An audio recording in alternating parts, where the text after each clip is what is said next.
C'est le grand jour, le jour du jugement. Et quel est-il? Jour de joie, jour de crainte? Les prophètes l'avaient annoncé, afin qu'on tremble et qu'on se repente. Mais aujourd'hui, rirons-nous ou pleurerons-nous? C'est le grand tri, la séparation des bénis et des maudits. Pire, pour nous protestants, c'est de la bouche même du Maître la proclamation d'un salut par les œuvres. Luther et la Réforme se seraient-ils trompés? Cette parabole est l'un des textes sur lequel s'appuient ceux qui, dans l'Église, sont particulièrement sensibles à l'action sociale. Nous pouvons dire, de façon caricaturale, que dans l'Église, nous trouvons d'une part ceux qui sont sensibles en particulier à la prière et à l'évangélisation par la parole, et ceux qui, d'autre part, sont plus orientés vers l'action sociale et le témoignage par les actes. Et cette parabole est invoquée par les derniers comme justification biblique de leur sensibilité, et ils n'ont pas tort. Les meilleurs d'entre nous, les plus dévoués à leurs frères et sœurs, s'en trouveront justifiés. Les autres, les moins bons, et moi avec eux, en seront certainement troublés. C'est le grand jour, le jour du jugement, celui qui vient reçoit tout à la fois le jugement et la royauté, et c'est depuis un trône que juge le Fils de l'homme. Jugement dernier, irrévocable, jour de gloire, mais pas la nôtre, jour de la gloire du Fils de l'homme, jour où resplendira la nouvelle création quand expirera l'ancienne, grand jour de la foi, quand le péché sera éliminé radicalement et définitivement, et avec lui la souffrance et la mort. Mais au fait, qui donc est jugé? Ne croyez-vous pas que cette question s'impose? Nous lisons toujours les textes bibliques avec tellement d'a priori que c'est un miracle quand ce sont vraiment eux que nous entendons, et non plus toutes nos approches et nos a priori. Et cette attitude, vous la connaissez bien. C'est que nous nous mettons toujours au centre de tout, au centre de notre vie, au centre de chaque prière, au centre de chaque texte biblique que nous lisons. Alors je vous invite à faire ici bien attention. Malgré vous, malgré moi, malgré ce que nous espérons ou redoutons, ce n'est ni vous ni moi qui sommes là dans ce texte de l'Apocalypse de l'Évangile Matthieu. De quoi ce texte parle-t-il? Aussi bien son contenu que son contexte répondent clairement, c'est la parabole du jugement des nations. Sur la forme, qui dit parabole, dit aussi que ce n'est pas une description, mais une interpellation, pour aujourd'hui, pour nous et pour tous. Une prophétie, si vous voulez, mais avec un langage imagé. C'est un langage qui vous laisse libre de la recevoir et de la comprendre en fonction de ce que vous êtes et de ce que vous vivez. Et sur le fond, qui dit jugement des nations, dit justement pas jugement d'Israël. Je veux dire, ce texte ne parle pas du jugement des croyants, des fidèles de Dieu d'Abraham. Il y a suffisamment d'autres passages qui parlent d'eux, juste avant celui-ci par exemple, mais surtout un tout autre mode. Cette constatation sur le sujet de ce texte nous ramène quant à nous à l'essentiel.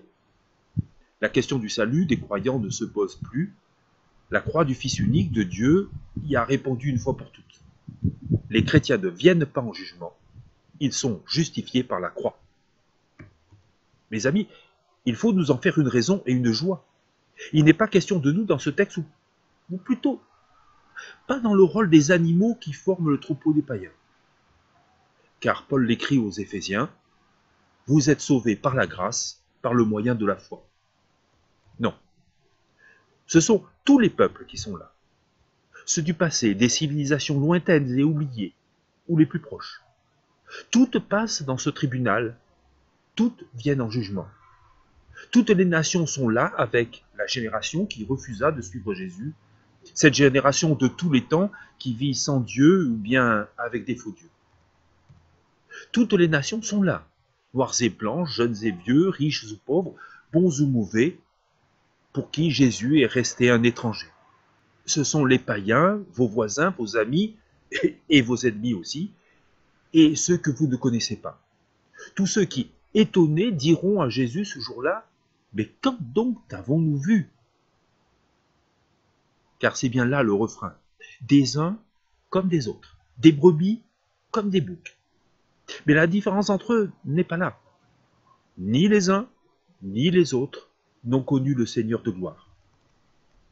Et tous ceux qui sont là, entendent à ce procès des choses étonnantes.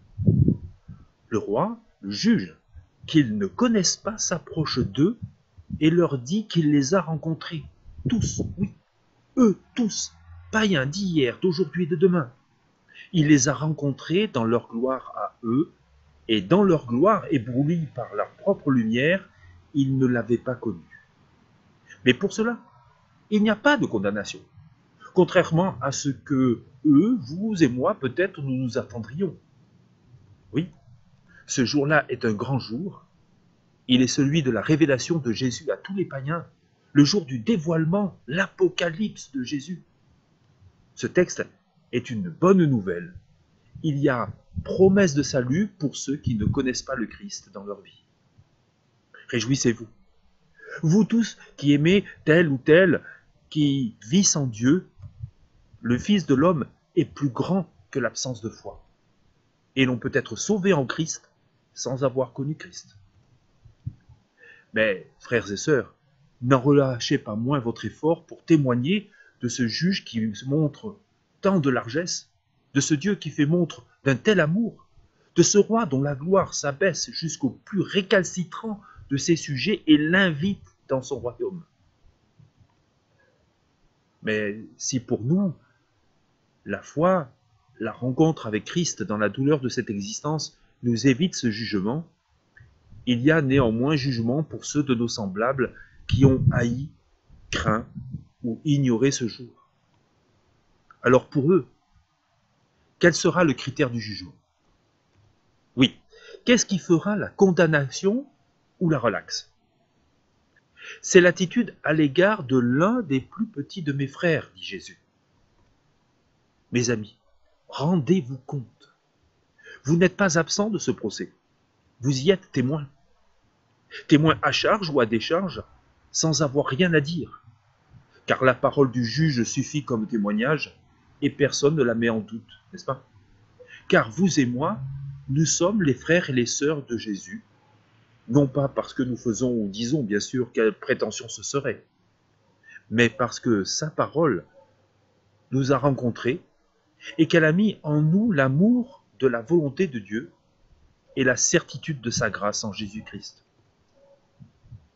Et nous entendons aujourd'hui cette étonnante nouvelle que les nations seront jugées sur ce qu'aura été leur attitude à l'égard des frères de Jésus, c'est-à-dire des chrétiens, à l'égard des plus petits des chrétiens, à l'égard de ceux qui ressemblent le plus à leur Seigneur crucifié. Car derrière l'étonnante nouvelle du jugement, il y a la bonne nouvelle d'aujourd'hui. Le Christ vient à la rencontre de tout un chacun. Oui, aujourd'hui, Christ vient à la rencontre, et pas seulement à la nôtre, mais de chacun à travers l'existence et la souffrance concrète des plus petits d'entre nous. Nous avons donc une certaine part de responsabilité dans le jugement des autres. Une part de responsabilité très actuelle. Car c'est à travers nous que le Christ se rend présent à ceux dont il sollicite le service, sans même qu'ils le reconnaissent. Et il s'agit de là de tous les humains. C'est à travers nous, et c'est notre rôle sur cette terre, non pas d'être bon, car seul le Père l'est, mais de laisser Christ à travers nous s'adresser à qui il veut. Une chose peut faire obstacle à cela, et faire de nous de mauvais chrétiens, je veux dire de mauvais outils pour le Seigneur. Ce n'est pas l'absence de forte piété, ce n'est pas la carence de bonnes œuvres ou d'engagement, ce ne sont pas toutes nos faiblesses. De tout cela, le Seigneur fait usage, il a l'habitude. C'est même à cause de tout cela qu'il a dû venir nous sauver. Les bénis et les rejetés ont exactement la même réaction. Quand nous est-il arrivé? Quand? Et cet étonnement nous invite à faire la remarque suivante. Le jugement de Dieu a pour effet de dévoiler les choses cachées, de mettre à la lumière les actions restées dans l'ombre. Dans tout le Nouveau Testament, le terme de lumière est très fréquemment utilisé pour qualifier Dieu. La foi nous invite à passer des ténèbres à la lumière dans notre cœur, dans notre être, dans nos actions, dans nos relations. Le pardon de Dieu opère en nous la réconciliation entre nos idées et nos actions, entre nos pensées et nos paroles, entre notre être intérieur et notre être social. Cette invitation à vivre par la foi dans la lumière nous invite à être, osons un mot à la mode, transparents. En tant que chrétiens, nous sommes appelés à devenir transparents, afin que puisse se lire dans nos paroles et dans notre action la lumière, l'amour et la présence de Dieu. Et cette transparence nous invite à éclairer la façon dont nous devons exercer le service des plus petits, des pauvres, des démunis, des prisonniers. Car la parabole du Samaritain secourable nous rappelle que notre action auprès des petits n'a pas disparu. Alors, que notre service ne soit ni une charité laborieuse, ni une bonne action pour soulager notre conscience, mais que cette attention aux plus petits de notre monde soit pour nous comme une respiration, comme une imprégnation de tout notre être. Que nos actions ne soient rien d'autre que la conséquence immédiate de l'amour de Dieu pour nous. Ainsi, nous serons dans notre être, dans nos actes et dans nos paroles transparents à l'amour de Dieu. Ainsi peut-être aussi aurons-nous la grâce et la joie de voir ne serait-ce que quelques-unes de nos actions retenues, acceptées, reconduites, adoptées par nos compatriotes. Service aux plus fragiles, aux plus petits. Service et non amour. La Bible réserve le mot amour pour ceux que l'on connaît, ceux que l'on rencontre. La parabole du Samaritain est bien claire à cet égard. Si bien que lorsqu'on s'occupe, lorsqu'on sert des personnes inconnues par une action militante, associative, on fait son devoir d'homme. Et Jésus pourrait heureusement nous dire « les païens en font autant ». Car on peut servir ceux que l'on ne connaît pas. Tandis que lorsque l'on s'occupe de personnes que l'on rencontre, on fait son devoir de chrétien. Et malheureusement, le Christ pourrait encore nous dire « les Samaritains le font mieux que vous ». Il n'empêche que l'amour des chrétiens sera toujours l'amour d'un prochain. Je concède toutefois que la frontière entre service et amour est difficile à tracer dans bien des cas. Ainsi donc, frères et sœurs, là se trouve l'exhortation de notre texte, de cette image de jugement qui n'est qu'une image, à la bonne nouvelle que nous sommes sauvés, à la meilleure nouvelle que d'autres aussi le seront, auxquels on ne s'attendrait pas, s'attache pour nous une mission. Soyons transparents à l'amour qui nous anime, afin que d'autres puissent y rencontrer Christ. Amen.